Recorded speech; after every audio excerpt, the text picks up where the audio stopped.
पंजाब और खैबर पख्तूनख्वा की असम्बलियां तहलील होंगी। दोनों सूबों में इंतखाब की तारीख का फैसला कौन करेगा, इंतखाबात कब और कितनी नशिस्तों पर होंगे, इस हवाले से आईने पाकिस्तान क्या कहता है, जानते हैं हेड ऑफ कंटेंट बोल न्यूज इस्लामाबाद MB सुमरो की रिपोर्ट में।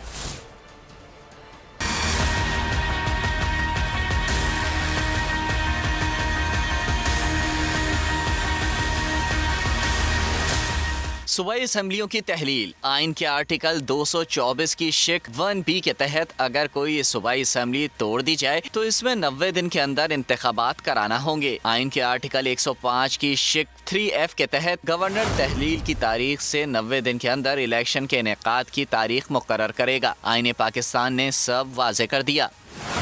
इंतखाब के बाद नताइज का ऐलान ज्यादा से ज्यादा 14 दिन के अंदर कर दिया जाएगा। दोनों असम्बलियां 23 दिसंबर को तहलील हों तो इलेक्शन 23 मार्च तक कराने होंगे। इलेक्शन एक्ट 2017 के सेक्शन 57 के तहत इंतखाब की तारीख के 7 दिनों के अंदर इलेक्शन कमीशन को इंतखाब का शेड्यूल जारी करना होगा। पंजाब असम्बली में 257, KP में 115 जनरल नशिस्तों पर इंतखाबात होंगे। चारों सूबाई असम्बली की नशिस्तों की तादाद 593 है।